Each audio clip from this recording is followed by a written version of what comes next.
Our son Asher is our second son. He was born with a congenital heart defect. We found out at 20 weeks gestation that he had hypoplastic right heart syndrome. And so we kind of had a planned prior to birth of what would happen, and he was born at 39 weeks and at Meriter. He was there for about 36 hours. Then we transferred him to American Family Children's Hospital, where he stayed in the NICU there for about a week, and then we moved down to the PICU for surgery. He had open heart surgery.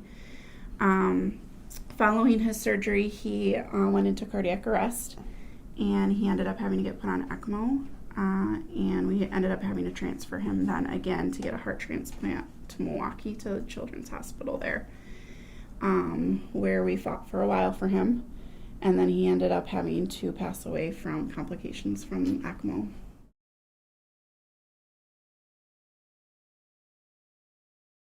For me, the quality of staff was amazing. From all the NICUs that we've been in, and that was just, they cared about Asher, and they actually cared about us and making sure that we had the time that we needed, and that was super important to us because we didn't have a lot of time with him. So. Yeah. What about you, Angela? Yeah, for me, like this, we had a wonderful experience at both NICUs, and I think one of the things that really sticks with me is when staff takes just that extra step to maybe connect with us as parents, or even we had one of our really special things that we keep close as objects to remember Asher is we have one of our nurses made, it was to hold his IV down on his foot so that he wouldn't kind of kick it off or misplace it, but she just drew a Nike swoosh on it and just was like, oh, it's his first shoe. Yeah.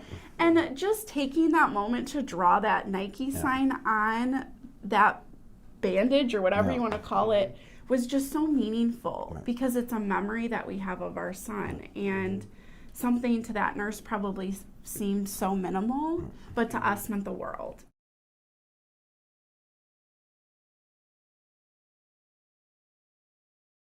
Number one is be your child's advocate.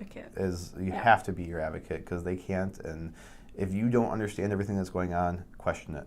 Just stop and say, why are we doing this? What's this purpose? And how is it going to help?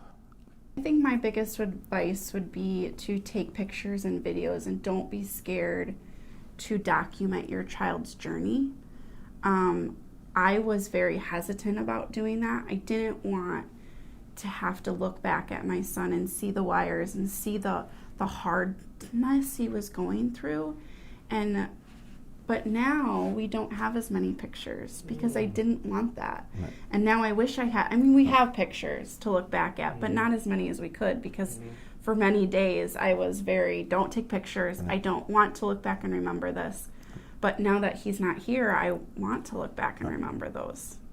It's okay to step away, like to take time for yourself. Yeah. We have 7 to 10 doctors and nurses that we still keep in touch with 4 years later, and having those relationships are huge. And so it's like, because you can really tell who